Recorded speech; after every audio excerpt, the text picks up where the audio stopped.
El 14 de marzo de 1996 se estrenó una película de dibujos animados, una película de animación, mis hermanos, que cambiaría totalmente la manera de hacer animación.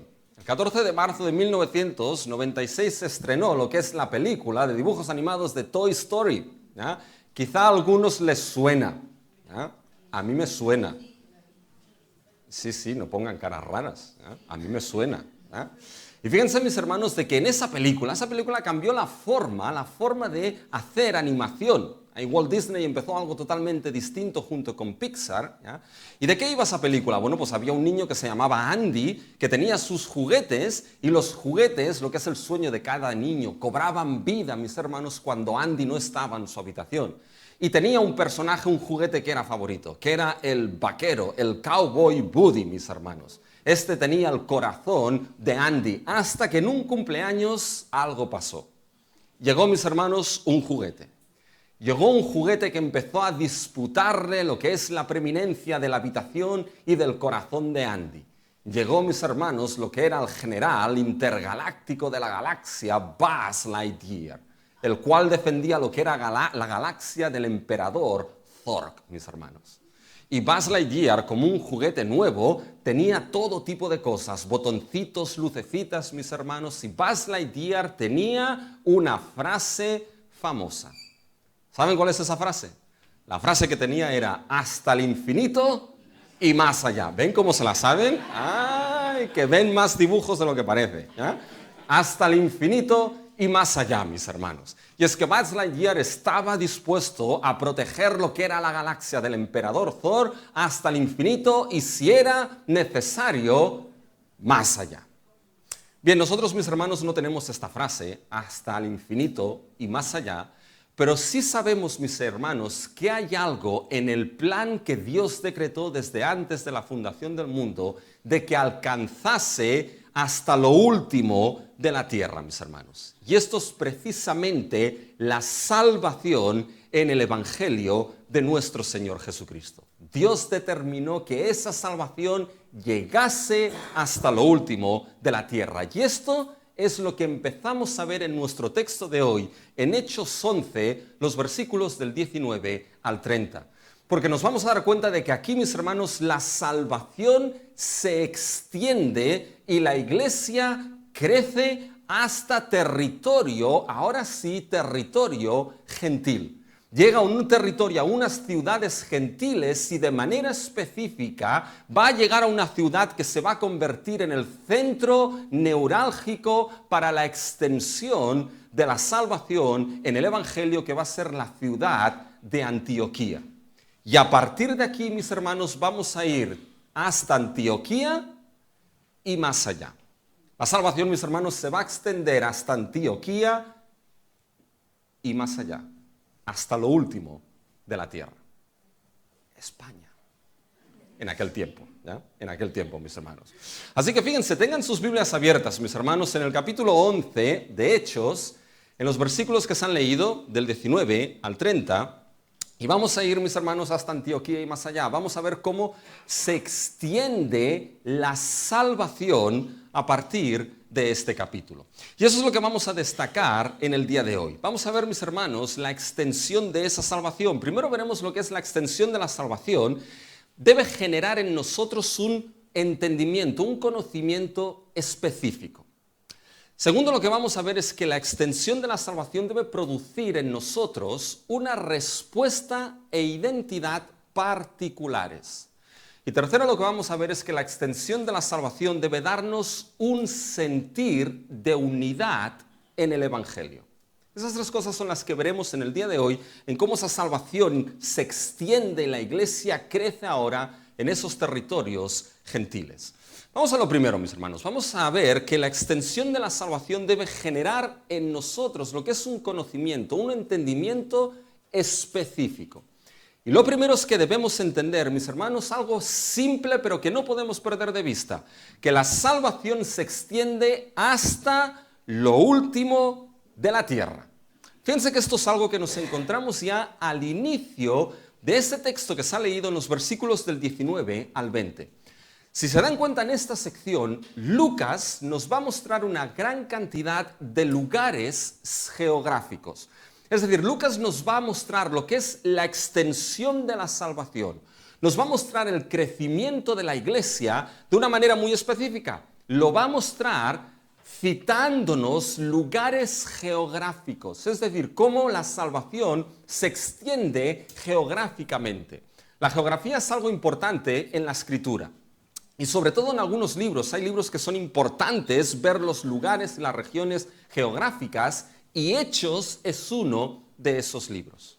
Lucas nos explica la extensión de esa salvación mediante lugares geográficos. Y fíjense que los menciona, fíjense en el versículo 19, mis hermanos. Ahora bien, los que habían sido esparcidos a causa de la persecución que hubo con motivo de Esteban, pasaron hasta Fenicia, Chipre y Antioquía. Fíjense que menciona estos tres lugares, mis hermanos. Fíjense en el versículo 20 ahora.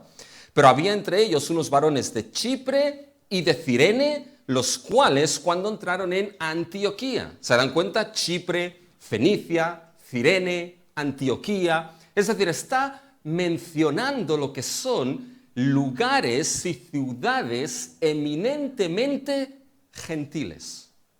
Por lo tanto, salimos ya de las fronteras, mis hermanos, de Palestina. Y aun y cuando lo que son esas ciudades tenían lo que eran colonias, o mejor dicho, diáspora judía de número elevado, diásporas judías grandes, eran eminentemente regiones y ciudades gentiles. Y se extiende el evangelio a esas regiones, a Chipre, a Fenicia, pero hay una región, hay una ciudad que es central en esta extensión del evangelio. Y va a ser la ciudad de Antioquía. Fíjense cómo la ciudad de Antioquía toma preeminencia en lo que son esos versículos. Fíjense cómo se repite una y otra vez. Versículo 19 lo hemos visto, Fenicia, Chipre y Antioquía. Versículo 20 vuelve a mencionarse, pero había entre ellos unos varones de Chipre y de Cirene, los cuales cuando entraron en Antioquía. Y fíjense que a partir del versículo 20 en adelante, toda la acción sucede en Antioquía. Es como si Chipre, Cirene, Fenicia desaparecieran y la actividad central se focaliza en la ciudad de Antioquía. Fíjense, mis hermanos, en el versículo 22. Llegaron noticias a Jerusalén. ¿Desde dónde? Fíjense al final del versículo 22. Y enviaron a Bernabé que fuese hasta Antioquía. Fíjense en los versículos del 25 al 26, mis hermanos. ¿Qué es lo que nos encontramos ahí? Nos encontramos que trajeron, en cierta manera, a Pablo y Bernabé. Bernabé trajo a Pablo y estuvieron un año, ¿dónde? En Antioquía, enseñando a la iglesia. Fíjense versículos 25 y 26. Después fue Bernabé a Tarso para buscar a Saulo y hallándole le trajo a Antioquía. Y se congregaron allí todo un año con la iglesia y enseñaron a mucha gente, y a los discípulos se les llamó cristianos por primera vez en Antioquía. Fíjense en el versículo 27, de Jerusalén llegan lo que son unos profetas, ¿dónde? A Antioquía. Fíjense versículo 27. Y aquellos días unos profetas ascendieron de Jerusalén a Antioquía. ¿Se dan cuenta? ¿Cuál es la ciudad que toma preeminencia aquí? Antioquía. Y a partir del versículo 20, toda la acción sucede en Antioquía. Y eso es muy importante, porque Antioquía se va a convertir en el centro aquí del cristianismo, en el centro de la extensión, lo veremos, del evangelio. Por tanto, hay ciertas cosas que debemos conocer de Antioquía, de esta ciudad. Fíjense, es una ciudad, mis hermanos, que fue fundada en el 300 antes de Cristo por un tal Seleuco Nicanor, que fue el primer gobernador de la dinastía seleucida. ¿Cuál es esta? Ya suena como extraterrestres, pero no es así, mis hermanos. ¿Ya? Cuando Alejandro Magno, ¿ya?, se murió, su imperio se dividió en 4. Y los que quedaban al norte, sobre todo en la región de Siria, era lo que era la región más de la dinastía seleucida, y el primer gobernador fue este Seleuco Nicanor, que fundó, mis hermanos, esa ciudad de Antioquía en el 300 a.C. Y cuando llegó el imperio romano, Antioquía se convirtió en la primera capital, tanto política como comercial, de Siria. Por lo tanto, estamos en Siria, estamos en territorio eminentemente gentil, mis hermanos. Y Antioquía era una ciudad importante. Fíjense, era la tercera ciudad más importante del Imperio Romano. La primera era Roma, la segunda era Alejandría, con una biblioteca impresionante, y la tercera era Antioquía. Y Antioquía tenía que ser una ciudad preciosa, mis hermanos, porque Herodes el Grande lo que hizo es dar una gran cantidad de mármol para que se construyesen toda una serie de columnas en la calle principal de Antioquía, mis hermanos, y lo que hizo también es pavimentar esa calle con el mismo mármol de las columnas. Pasar por esa calle principal tenía que ser algo impresionante. Tiene que ser, mis hermanos, como aquel que se planta en París, en los Campos Elíseos, y ve los árboles a izquierda y a derecha como columna, acabando, mis hermanos, en el Arco del Triunfo al final de los Campos Elíseos. Tenía que ser algo impresionante. Y lo que era, mis hermanos, Antioquía era una ciudad cosmopolita. Era una ciudad de su tiempo. Era una ciudad cosmopolita, comercial, con movimiento, con inmigración, mis hermanos. Fíjense que esto es importante, porque vamos a ver cosas que nos van a ayudar a ver el gran cambio que en Antioquía se produjo cuando el Evangelio llegó allí. Y fíjense, mis hermanos, que a partir de aquí, ahora lo que se nos dice en Hechos 11:19 es que ciertos que salieron de aquellos que se esparcieron de la persecución de Esteban llegaron a Antioquía. Por tanto, fíjense lo que está haciendo Hechos 11:19. Mis hermanos, nos está llevando atrás en el tiempo. Nos está llevando a lo que sucede en Hechos 8, versículo 4. Fíjense lo que sucede en Hechos 8, versículo 4. Se nos dice ahí que los que fueron esparcidos iban por todas partes anunciando el Evangelio. Esto sucede después del martirio de Esteban. Pobre Esteban ahí dice, ahora otra vez. Me dijo Esteban, no sé cuántas veces más citado a lo largo del mensaje, ¿ya? Pero fíjense, mis hermanos, que después del martirio de Esteban, muchos fueron esparcidos, y Hechos 8:4 nos dice que fueron esparcidos por diferentes partes, anunciando y predicando el Evangelio. Si le preguntamos a Hechos 8, versículo 4, ¿por qué partes del mundo esos esparcidos fueron predicando el Evangelio? ¿Saben cuál es la respuesta? La respuesta es Hechos 11, versículo 19. Fíjense lo que dice nuestro texto. Ahora bien, los que habían sido esparcidos a causa de la persecución que hubo con motivo de Esteban, pasaron hasta Fenicia, Chipre y Antioquía. ¿Se dan cuenta? La respuesta de Hechos 8:4 es Hechos 11:19. Sabemos que los esparcidos llegaron a Chipre, llegaron, mis hermanos, a Antioquía, llegaron a Fenicia.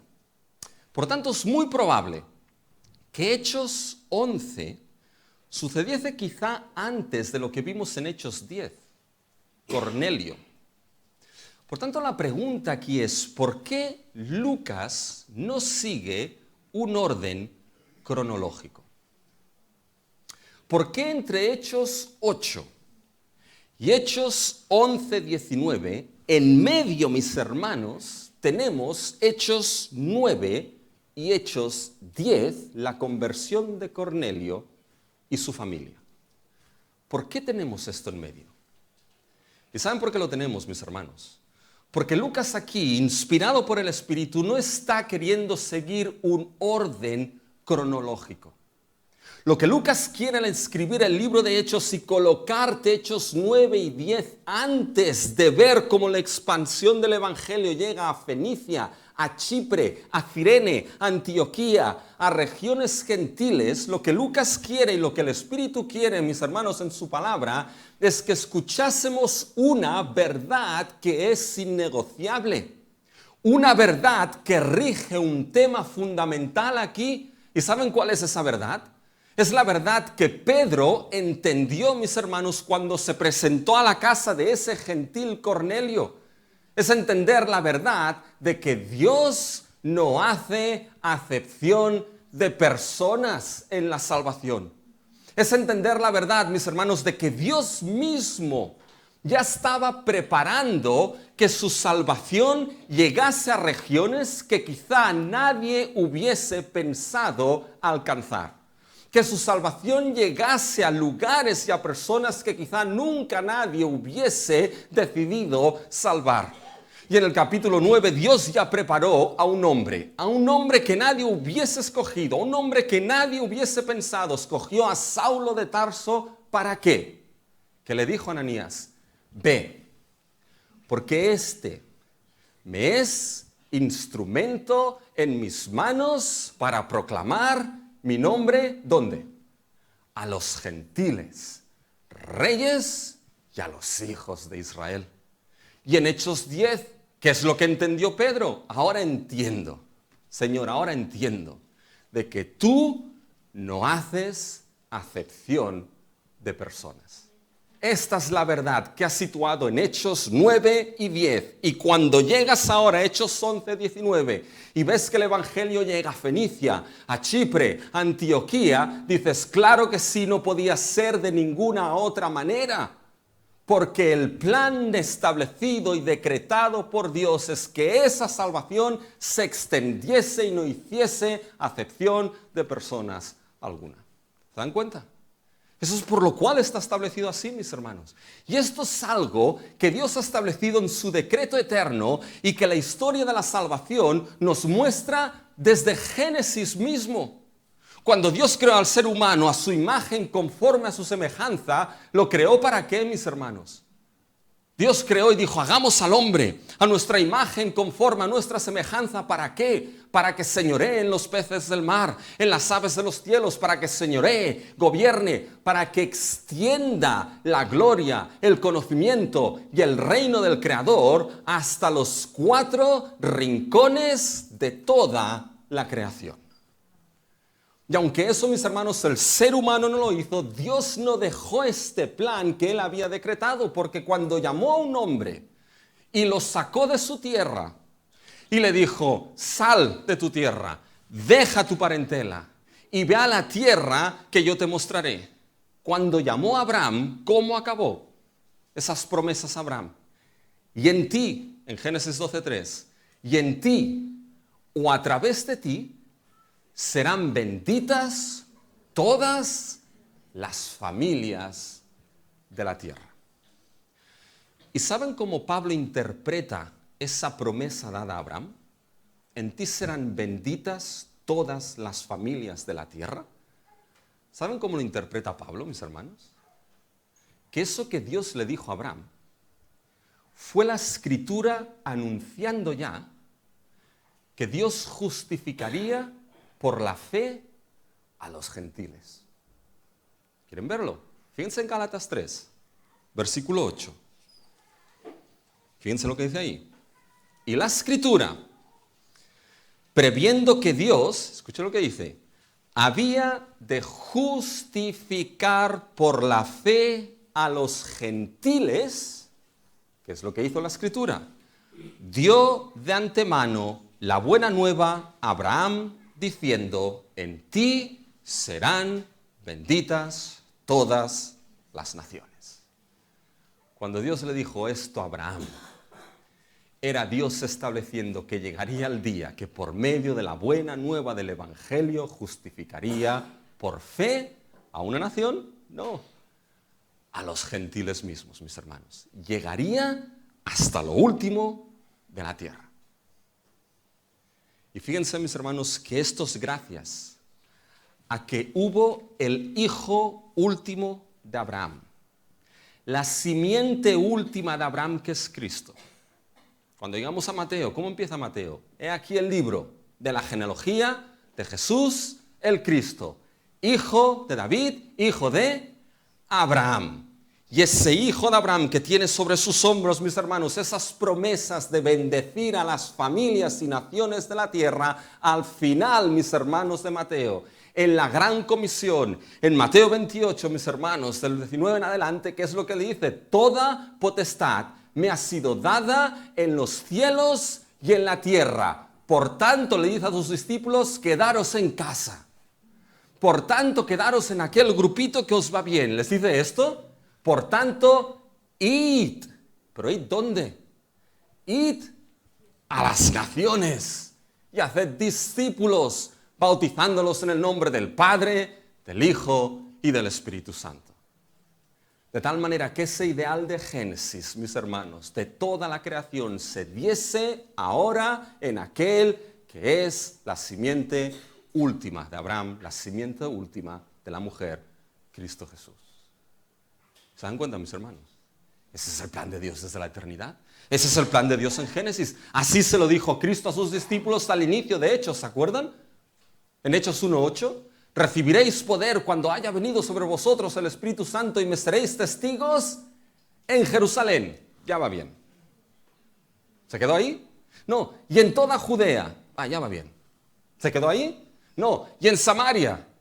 Ya va bien. Ya estamos cerquita. Aunque yo los samaritanos así, ya va bien. ¿Cómo acabó?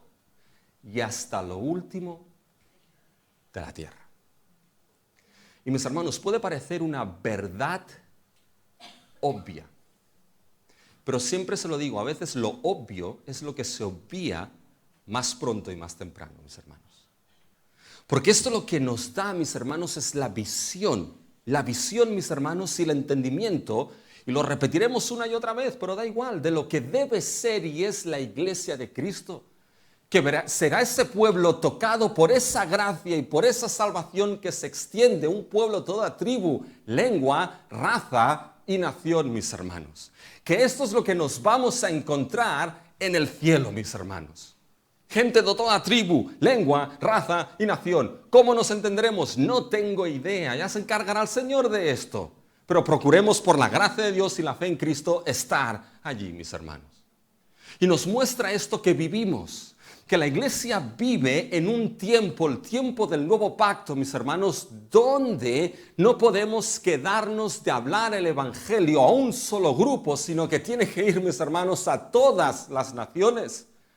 Y que entonces no podemos, mis hermanos, levantar barreras, ni limitar el foco del evangelio a un grupo específico, porque es para todas las naciones.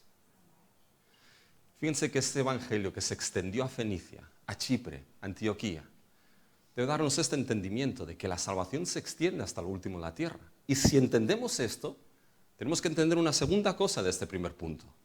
Que la salvación, mis hermanos, se extiende anunciando el evangelio por el poder de Dios. Se extiende anunciando el evangelio por el poder de Dios. Repito, se extiende anunciando el evangelio por el poder de Dios. Punto 1.1.2. Bien. Mis hermanos, esto es de gran importancia. Es que a veces se me duerme en alguno de ahí, entonces tengo que... Fíjense, mis hermanos, que esto es lo que nos encontramos a partir del versículo 19. Fíjense un poquito lo que sucede en el versículo 19. Ahora bien, los que habían sido esparcidos a causa de la persecución que hubo con motivo de Esteban, pasaron hasta Fenicia, Chipre y Antioquía. Escuchen ahora. No hablando a nadie la palabra, sino solo a los judíos.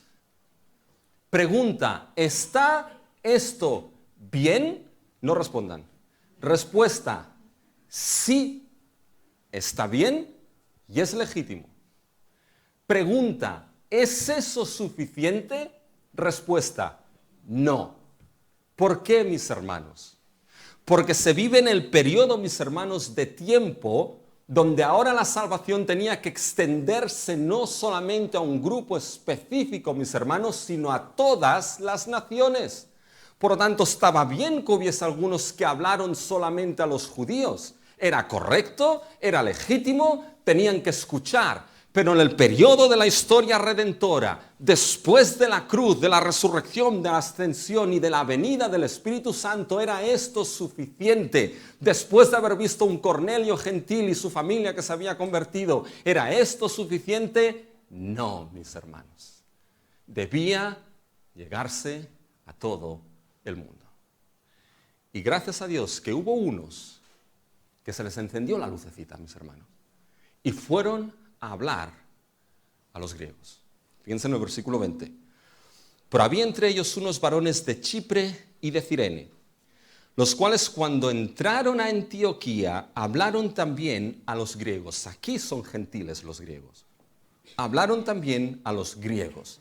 Fíjense, mis hermanos, que hablaron también a un grupo, mis hermanos, que lo necesitaba. Llegaron, mis hermanos, a un grupo, no solamente los judíos, sino que se abrió a esos griegos gentiles. Ahora, la pregunta es, ¿qué les hablaron? ¿O cómo les hablaron? Es importante esa pregunta, mis hermanos. Porque fíjense que llegaron a Antioquía, llegaron a una ciudad que era cosmopolita, que era progresista, que era religiosamente pluralista, mis hermanos. Y hubiesen podido llegar esos de Chipre y decir en Antioquía y decirle a esos griegos, oye, os vamos a explicar nuestro testimonio de conversión en Cristo Jesús. ¿Hubiese estado bien? Sí, hubiese estado bien, ningún problema. Es algo que debe escucharse y saberse. O quizás los hubiesen dicho, oye, viendo que son una ciudad cosmopolita, progresista y pluralista, ¿sabes qué? Os vamos a explicar lo que son los peligros del posmodernismo en el cual quizá os podáis estar inmersos. ¿Eso, mis hermanos, hubiese estado bien? Y claro que hubiese estado bien, esos peligros tienen que conocerse. Pero, mis hermanos, nada de ese mensaje, ni el testimonio, ni los peligros del pluralismo, nada de ese mensaje, por mucho que tenga que conocerse, hubiese salvado las almas de esos gentiles, mis hermanos. Ninguno de esos mensajes hubiese obrado salvación para ellos, arrepentimiento y fe. Por tanto, la cuestión es cómo les hablaron. Y fíjense que el texto responde. Todo está en la Biblia, mis hermanos. Intento no inventarme nada, intento. ¿Ya? Fíjense, mis hermanos, lo que dice el versículo 20. Pero había entre ellos unos varones de Chipre y Cirene, los cuales cuando entraron en Antioquía hablaron también a los griegos, fíjense ahora, anunciando el evangelio del Señor Jesús. ¿Ven ese anunciando? Ese anunciando nos explica no solamente lo que les hablaron, sino cómo hablaron a esos gentiles. Hablaron a esos gentiles anunciando el evangelio del Señor Jesús. O más literalmente, mis hermanos, hablaron a esos gentiles evangelizando del Señor Jesús. Lo que hablaron fue el evangelio. Lo que hablaron fue ese mensaje cuyo contenido y cuyo centro es la persona de Jesús de Nazaret. Y hablaron ese evangelio presentándoles a Jesús como Señor, mis hermanos. El evangelio del Señor Jesús. Qué gran mensaje llegó a esos gentiles en Antioquía. Porque no llegó primeramente ese mensaje de Jesús como el Mesías, el Hijo de Dios. Algo que debe conocerse, algo que es importante, algo que es innegociable. Si crees en Jesús de Nazaret, debes creer que Jesús es el Cristo, el ungido por el Dios Altísimo. Si crees en Jesús de Nazaret, debes creer sí o sí que Jesús es el Hijo de Dios. Pero esos conceptos de Mesías e Hijo de Dios quedaban un tanto removidos de lo que era la realidad de una cultura eminentemente gentil. Conforme va avanzando el Evangelio a lo largo del libro de Hechos a zonas gentiles, nos damos cuenta de que empieza a predominar el mensaje de Jesús como Señor y no tanto como Mesías y Cristo, aunque eso sigue dándose. ¿Por qué, mis hermanos? Porque el concepto de Señor los gentiles lo tenían muy claro. Porque sabían, mis hermanos, que había uno que tenían que llamar Señor, en minúscula. De que había uno, mis hermanos, de que tenían sí o sí para mantener la pax romana en el imperio, mis hermanos, ofrecer culto a aquel que era ¿quién? Aquel que era César. Y César, mis hermanos, era Señor. Pero ahora aquí el evangelio que les anuncian, mis hermanos, esos de Chipre y de Cirene, esos gentiles de Antioquía, es que César aquí no es el Señor. Les anunciaron el evangelio del Señor Jesús. Les anunciaron el evangelio de que aquel que es Señor con mayúscula no es César, se llame Claudio, Nerón o el nombre que quieran. El que es Señor y tiene plena autoridad sobre su vida, ese es Jesús de Nazaret. Y tenía plena autoridad, mis hermanos, aquí para convertirlos, para llevarlos al don de la fe, para salvarlos, porque Él es Señor y Salvador. ¿Qué es lo que Pablo les dijo a los corintios, mis hermanos? Cuando presentó su mensaje a los corintios en 2 Corintios 5:8, Pablo tenía algo muy claro. Dijo, porque no nos predicamos a nosotros mismos, sino que predicamos a quién, mis hermanos, predicamos a quién, a Jesucristo y a este como Señor, mis hermanos. Ese es el mensaje que le llevaron. ¿Saben? Puede parecer, otra vez se lo repito, muy obvio, ¿es que sí? Mis hermanos, predicamos a Jesús crucificado. Predicamos a Jesús resucitado, a Jesús ascendido, a Jesús victorioso. Predicamos a Jesús de Nazaret como Señor. Pero eso es una verdad que yo personalmente, que tú personalmente, que la iglesia de Cristo nunca puede olvidar. Y nunca puede dejar pasar. Quizá han escuchado la frase, que es una realidad, de que la iglesia está a una generación de perder el Evangelio. Y es así. Olvídate, hazte light en anunciar las verdades del Evangelio. Deja un tiempo sin recordar una y otra vez las preciosas verdades de que Jesús de Nazaret es Señor sobre todo. ¿Y saben lo que va a pasar? Que ese vacío va a empezar a llenarse de otras cosas. Y va a empezar a llenarse de cosas que le van a quitar el sitio al Evangelio glorioso de nuestro bendito Dios. Y le van a quitar el sitio a la posición gloriosa de Jesús de Nazaret como Señor, Rey y Salvador, mis hermanos. Les tengo que decir, no lo he contado nunca, pero ¿cuántas veces me habrán dicho de que Rubén, esto ya nos lo sabemos? Predica algo nuevo. Y mis hermanos, no tengo nada nuevo que predicarles.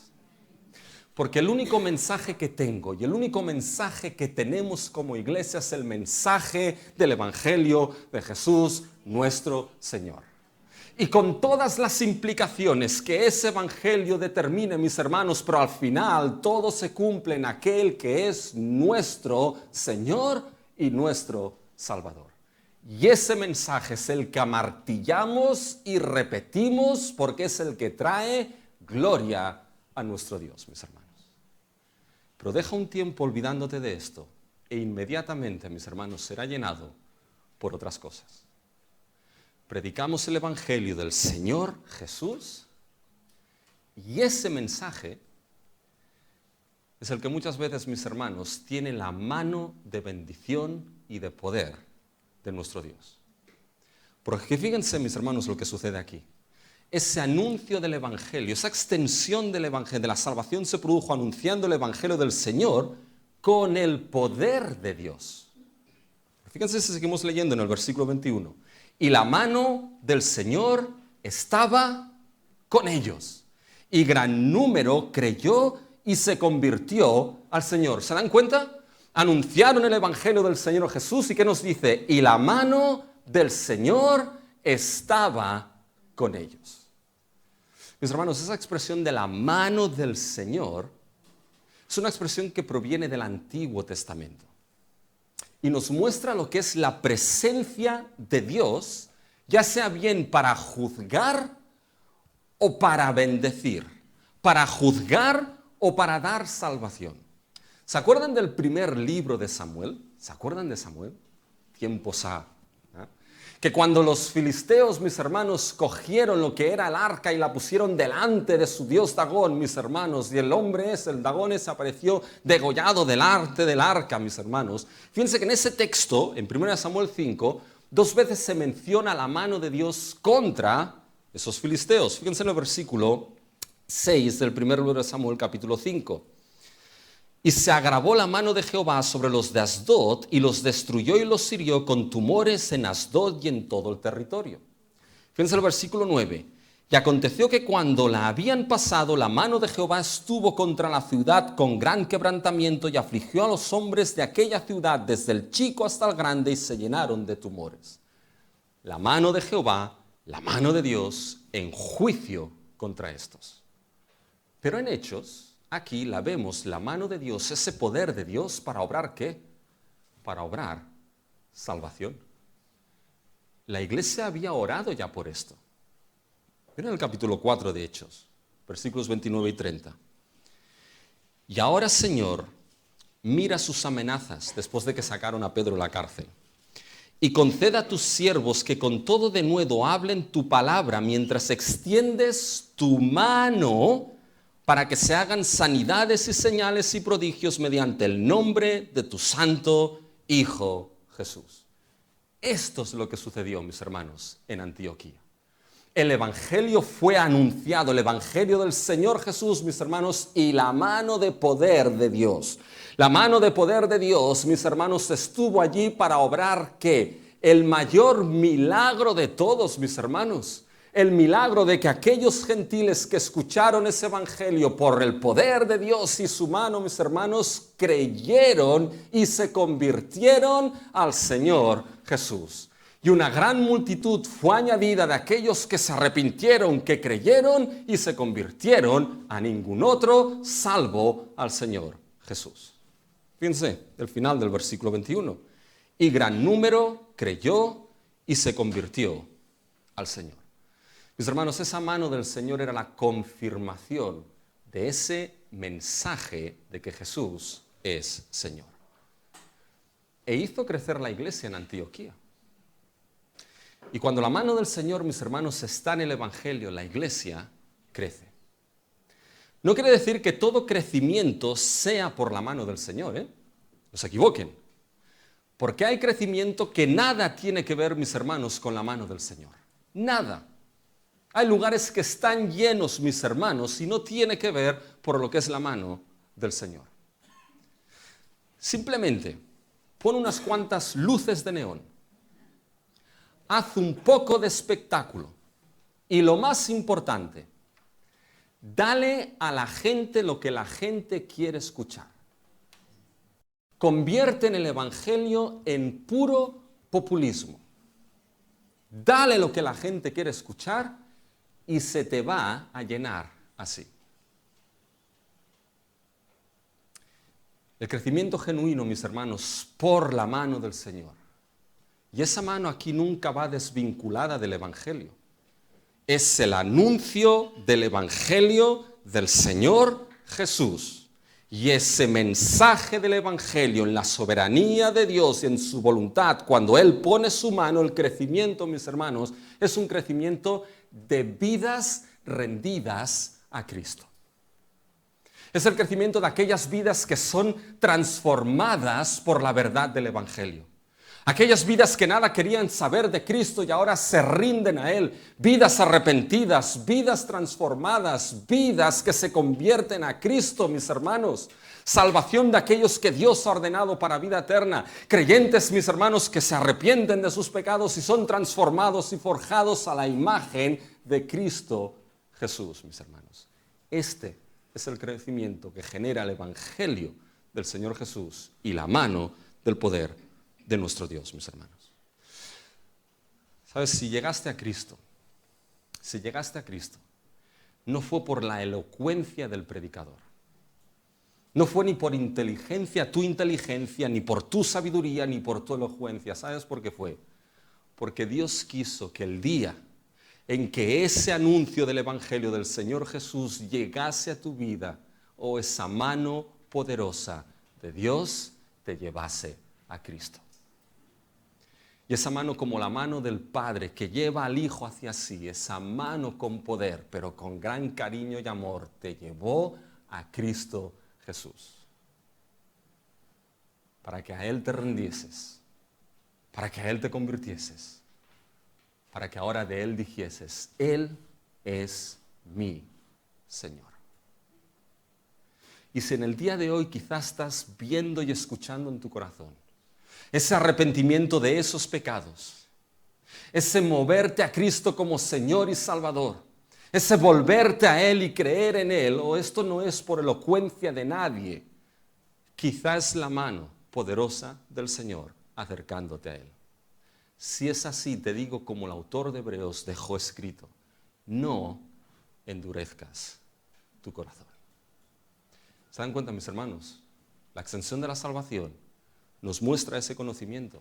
¿Qué conocimiento? De que la salvación se extiende hasta lo último de la tierra y que la salvación se extiende siempre anunciando el Evangelio del Señor, porque ese es el mensaje de salvación, con el poder de Dios.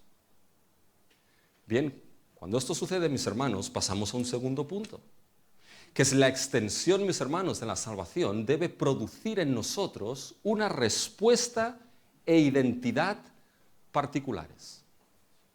Fíjense, debe producir la respuesta del gozo y ánimo al ver la gracia de Dios. La respuesta de gozo y ánimo. Fíjense, esto lo vemos en los versículos del 22, mis hermanos, en adelante, del 22 al 26.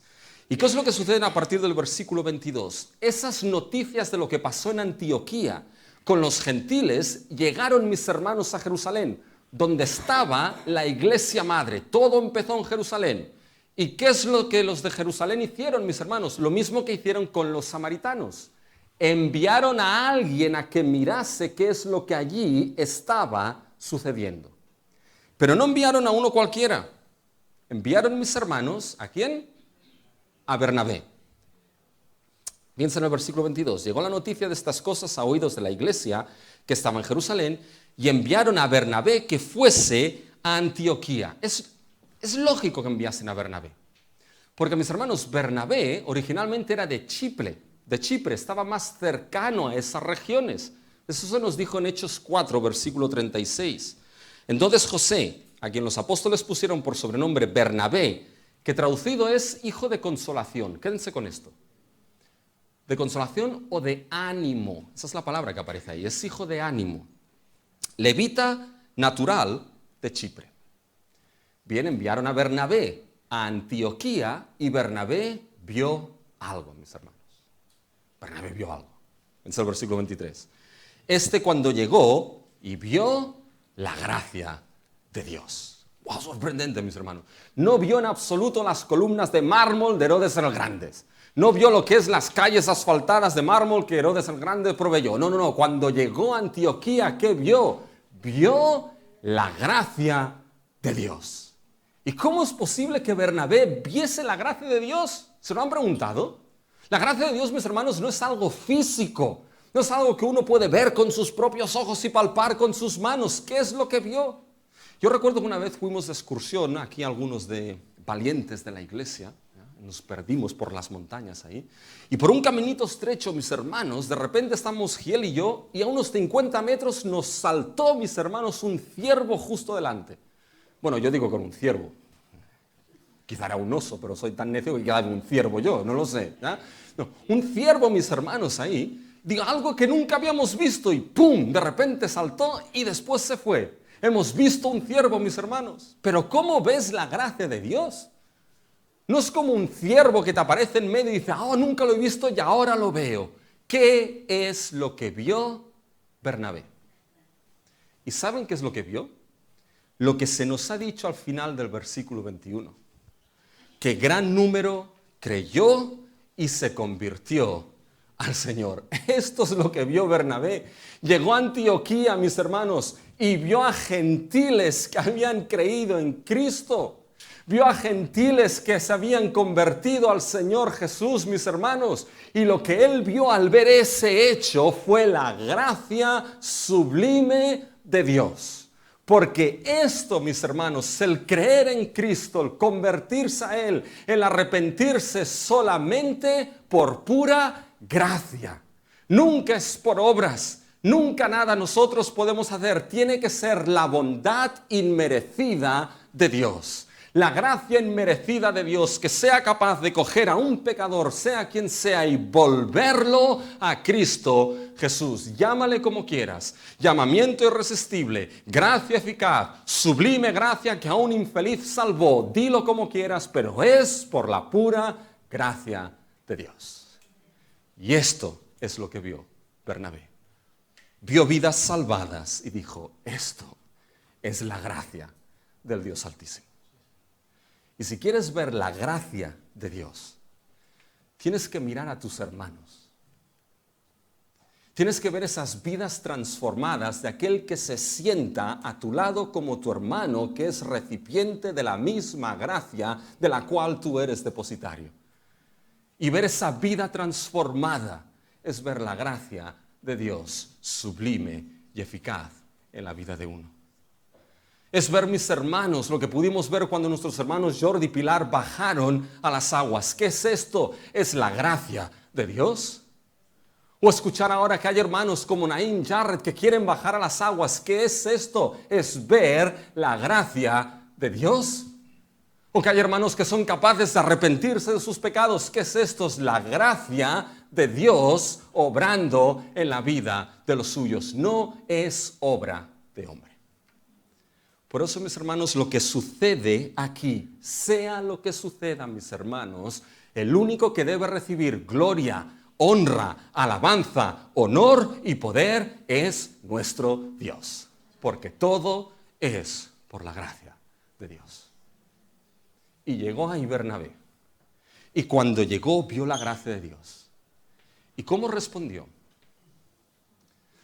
¿Saben? Hay dos verbos que nos muestran la acción principal de Bernabé. Dos verbos. Fíjense, mis hermanos, en el versículo 23. Cuando llegó y vio, estos no son los verbos principales, ahora nos muestra los verbos principales, la acción principal de lo que hizo Bernabé. Cuando llegó y vio la gracia de Dios, fíjense, se regocijó, primer verbo, y exhortó a todos, animó a todos a que con propósito de corazón permaneciesen fieles al Señor. Vio la gracia de Dios y ¿qué es lo que hizo Bernabé, mis hermanos? No hizo, ostras, no. Mis hermanos, se regocijó, se gozó de ver, mis hermanos, el trabajo de la obra de Dios en la vida de aquellos pecadores. Y no solamente se regocijó, sino que exhortó. La idea es animar, animó. Y fíjense lo que dice, animó con propósito de corazón. Es decir, aquellos que se habían convertido por la gracia de Dios, les animó a que deliberadamente, con todo su ser, esto es lo que significa propósito de corazón, a que deliberadamente con todo su ser permaneciesen fieles a Cristo, mis hermanos. Es precioso lo que hizo Bernabé. Porque Bernabé, mis hermanos, hizo honor a su nombre. Era hijo de consolación, hijo de ánimo. Y es precioso, mis hermanos, porque cuando vio esa gracia de Dios, mis hermanos, no solamente se llenó de gozo por la obra de Dios, sino que les dijo a aquellos, bien, bien. Les dijo, seguid así, seguid fieles a vuestro Señor. En este camino que habéis empezado, no desmayéis, seguir fieles y firmes a Cristo Jesús. Porque Bernabé sabía algo que nosotros nunca podemos olvidar, mis hermanos, de que la vida cristiana no es simplemente creer en Cristo. La vida cristiana es creer en Jesús y permanecer fieles a Él. La vida cristiana es creer en quién es Jesús como el Cristo, el Hijo de Dios, el Salvador, el Señor, y permanecer fieles a Él todos los días de nuestra vida, en momentos fáciles y en momentos difíciles, porque aquel que ha creído y es salvo por la gracia de Dios permanece y debe perseverar fielmente en el Evangelio y en su Señor por la gracia de Dios, pero debe perseverar. Ya hay momentos en la vida, mis hermanos, que son difíciles, que esa perseverancia es difícil. Por ello es cuando entra el pueblo de Dios. Y a veces necesitamos Bernabés, hijos de consolación. La semana pasada escuchábamos de Aristarco, de Títico, de Epafras, de Jesús el justo. Pues bueno, añadan a otro. Necesitamos a Bernabé, hijos de consolación que nos digan, no desmayes, sigue adelante. Y saben que a veces necesitamos nosotros cambiarnos el nombre y llamarnos Bernabé. Porque a veces necesitamos ser hijos de ánimo y de consolación para otros que lo necesitan. Bernabé, mis hermanos, se gozó y animó a permanecer fieles. ¿Pero por qué esto? ¿Por qué? ¿Cuál fue la razón que movió a Bernabé a hacer esto? ¿Saben cuál fue la razón? Es el versículo 24. Fíjense el versículo 24. ¿Por qué? ¿Ven ese por qué ahí? Es fantástico, ¿eh? Eso no está la razón. Se regocijó y animó, fíjense, porque era varón bueno y lleno del Espíritu Santo y de fe. Y una gran multitud fue agregada al Señor. ¿Por qué se regocijó y animó? Porque era bueno. Varón lleno del Espíritu Santo y fe. Y mis hermanos, no nos equivoquemos, no era un supercristiano este Bernabé. No es que se rompía la túnica y salía aquí en el pecho. SC, supercristiano. Nada de esto, mis hermanos. Era uno como nosotros, con sus luchas, con sus caídas, con sus pecados, con sus ánimos y con sus desánimos. Pero tenía algo vital. Ser lleno del Espíritu y de esa fe. Y eso es lo que hizo, mis hermanos, que cuando vio la gracia de Dios se regocijase y alentase a los creyentes. Porque, ¿saben, mis hermanos? La función primaria del Espíritu Santo, entre muchas que tiene, la función primaria es glorificar a Cristo. Esa es la función primaria, dar gloria al Hijo. Y mis hermanos, cuando el Evangelio es anunciado y vidas son rendidas a Cristo, se vuelven a Cristo y creen en Él, ¿saben qué nombre es proclamado? ¿Saben qué nombre es exaltado? ¿Saben qué nombre es glorificado? Mis hermanos, es el nombre de Cristo, de Jesús el Señor y Salvador. Y cuando el Espíritu, mis hermanos, ve que aquel que Él glorifica, mis hermanos, es proclamado, es anunciado, cuando el Espíritu está ahí, mis hermanos, brota y sale gozo y regocijo de ver esas vidas rendidas, porque implica que el nombre anunciado y proclamado es el de Jesús de Nazaret. Y una vida llena del Espíritu, una vida guiada por el Espíritu, una vida de fe, mis hermanos, cuando ve la gracia de Dios, la proclamación del nombre de Cristo, se llena de gozo y regocijo. Por tanto, el gozo y el regocijo frente a esa gracia de Dios son actitudes, mis hermanos, del cristiano. ¿Saben? Bernabé hubiese podido llegar ahí, ver lo que sucedía y decir, sí, pero que no, es que yo no lo hubiese hecho exactamente así, ¿saben? No, es que quizá hubiese tenido que ser de otra manera distinta. Nada de esto. Vio la gracia y se regocijó. Mis hermanos, hay a veces hijos de consolación, pero a veces hay otros que son hijos de desconsolación y de desánimo, mis hermanos. Que aun y cuando Dios pueda estar obrando y trabajando, mis hermanos, con palabras y con hechos, a veces frustran y desaniman más que no animan, mis hermanos. No estamos llamados a eso. Cuando la gracia de Dios obra en vidas, transformándolas, salvándolas, llevándolas a arrepentimiento, nos guste o no nos guste, lo haga de una manera que quizá nosotros no pensábamos, pero eso sucede en la iglesia o en cualquier otro sitio, mis hermanos, el creyente tiene que decir, gloria a Dios, me regocijo por ello, permaneced así, adelante. Y fíjense si era hijo de consolación, que ¿qué es lo que hizo Bernabé? Vio que aquel movimiento ya era imparable, que se fue a Tarso. ¿A buscar a quién? A buscar a Saulo. Fíjense a partir del versículo 25. Después fue Bernabé a Tarso para buscar a Saulo y hallándole le trajo a Antioquía y se congregaron allí todo un año con la iglesia y enseñaron a mucha gente y a los discípulos se les llamó cristianos por primera vez en Antioquía. Mis hermanos, Bernabé fue clave en la vida de Pablo para introducirlo en el ministerio. Lo presentó en Jerusalén, ahora lo lleva a mis hermanos, qué rápido tengo que ir. Ahora lo lleva a mis hermanos, ¿ya?, a lo que es Antioquía. Mis hermanos, es importante algo. Debemos ser capaces de hacer como Bernabé, de reconocer a aquellos que son llamados por Dios. De aquellos, mis hermanos, que en su corazón late lo que es el predicar y el anunciar y el testificar de Cristo Jesús. Y cuando los hallamos, mis hermanos, tenderles una mano, animarles y fortalecerles e involucrarles en ese ministerio para la gloria y la honra de Dios. ¿Saben? Pablo se regocijaba. En Filipenses escribió, bueno, hay unos que por contención y sin sinceridad anuncian a Cristo y hay otros que lo hacen por amor, sabiendo que soy puesto como preso y en defensa del Evangelio. Dice, ¿y qué?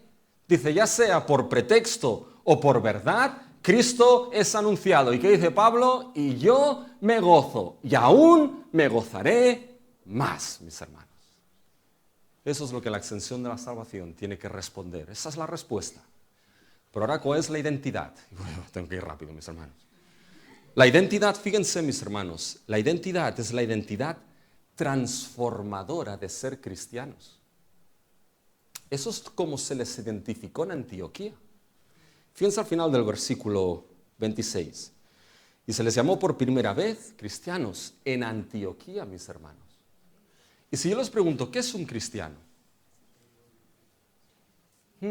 Seguidor de Cristo. Saben, hoy en día hay muchos, mis hermanos, que dicen ser seguidores de Cristo y no se les puede aplicar el nombre de cristianos. Hay muchos que dicen seguir a Cristo y no se les puede aplicar el nombre de cristianos en absoluto. Pero eso a veces se especifica cristianos, cristianos evangélicos. ¿Saben qué es un cristiano, mis hermanos? El texto nos ha dado ya la respuesta. Aquellos que se les llamó cristianos, que eran los discípulos, no solamente eran seguidores de Cristo, eran aquellos que se nos ha dicho que creyeron en el Señor y sus vidas fueran convertidas a Cristo. Son aquellos que fueron depositarios de la gracia divina de Dios. Son aquellos, mis hermanos, que permanecían fieles a su Señor. Son aquellos que crecían en la enseñanza de quién es Jesús. Y son aquellos, mis hermanos, que formaban parte de esa iglesia, de ese pueblo que surgió, mis hermanos, en Antioquía. No solamente seguir a Cristo, implica todas estas cosas.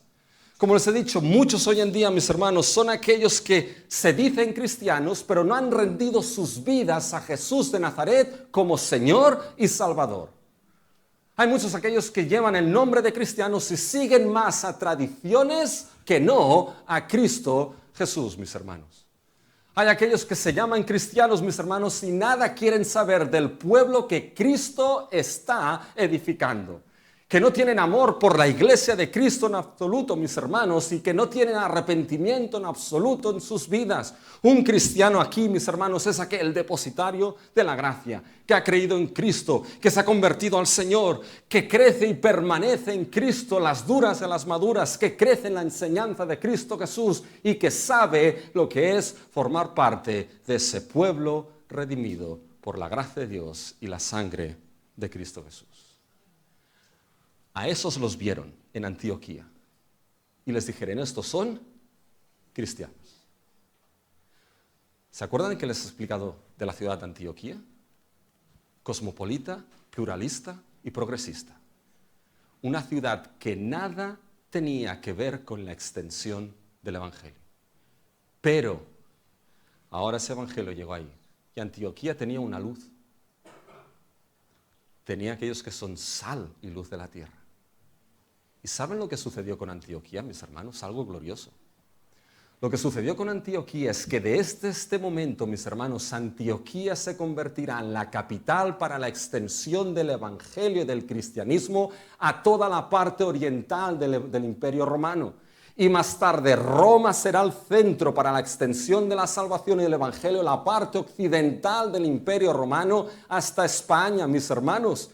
Será Antioquía la ciudad que en el capítulo 13 veremos que envió a Pablo y Bernabé a extender el evangelio a las naciones gentiles, mis hermanos. ¿Se dan cuenta cómo la salvación transformó vidas y transformó esa ciudad?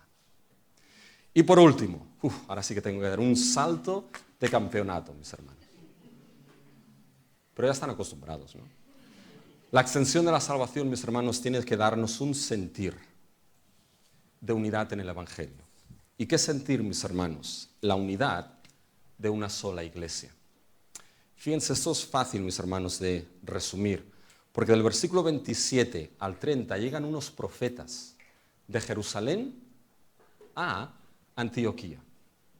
Por tanto, fíjense lo que tenemos. De Jerusalén a Antioquía tenemos Jerusalén, la iglesia madre donde todo empezó, la iglesia judía. Antioquía, el centro para la iglesia gentil. Jerusalén y Antioquía, los dos centros, mis hermanos, de esa iglesia, se encuentran ahora. Y hay unos profetas, y uno de ellos Agabo, que fue a anunciar, oye, de que viene hambre. Por toda la tierra. Ese toda la tierra es una expresión para las zonas habitadas del Imperio Romano. Y algo que debemos entender en aquel tiempo es que en aquel tiempo Egipto se consideraba el granero del Imperio Romano. Como por ejemplo ahora en Europa, yo estoy seguro que esto lo escucharon, lo que es Ucrania se considera el granero de Europa porque mucho grano viene de Ucrania y cualquier cosa que suceda en Ucrania, tristemente, ¿esto qué es lo que hace? Es incrementar el precio del aceite, del pan, del grano, de todas estas cosas. Bien, se sabe que en tiempo de Claudio lo que se sucedió fue una crecida normal del Nilo que lo que hizo fue anegar los campos de grano. Y por lo tanto la cosecha fue más tardía y más escasa. Y cuando la cosecha es más tardía y más escasa, ¿saben qué pasa con la inflación y con los precios? Suben, mis hermanos. Y siempre que hay una crisis económica suelen ser crisis sociales, porque los que más sufren son los que menos tienen. Bueno, y esto es lo que pasó, mis hermanos, en las zonas, sobre todo de Judea. Y aquí Agabo los dijo, viene esto. Uno se pregunta, ¿por qué está esta sección aquí? ¿Saben por qué está esta sección aquí? Porque Lucas nos enseña algo que ya nos ha enseñado, que ya nos ha enseñado 2 veces. Que la iglesia tenía todas las cosas en común. ¿Se acuerdan de esto? Es nuestro texto divisa. Y que conforme cada uno a lo que tenía, daba conforme la necesidad de los demás. ¿Qué es lo que hizo aquí la iglesia de Antioquía, mis hermanos? Fíjense el versículo 29. Entonces los discípulos, cada uno conforme a lo que tenían, determinaron enviar socorro a los hermanos que habitaban en Judea, lo cual en efecto hicieron enviándolo a los ancianos por mano de Bernabé y Saulo. ¿Qué hicieron? Lo que hemos visto. Tenían todas las cosas en común y de lo que tenían dieron para los necesitados. ¿Saben cuál es la gran diferencia aquí? Que en los otros 2 textos que Lucas dice eso, se centra en Jerusalén, la iglesia en Jerusalén. Creyentes, cristianos, judíos. ¿Quiénes son aquí los que ahora levantan para la necesidad de los cristianos en Judea? Son los gentiles. ¿Y qué es lo que está Lucas diciendo aquí? Oye, que hay una sola iglesia, de toda tribu, lengua, raza y pueblo. Judíos, gentiles, pero un solo pueblo, el pueblo de Dios. Que cuando una parte del cuerpo se duele, toda se duele. Y si hay abundancia de gracia en unos, están llamados a ayudar a los que están en necesidad. Saben, mis hermanos, esto es dentro de nuestra iglesia, evidentemente. Pero déjenme que les diga que eso sucede hoy en día también en nosotros. ¿Saben? Hace poco me llegó una carta de una iglesia hermana en Tarrasa. He estado predicando ahí. Conozco al pastor.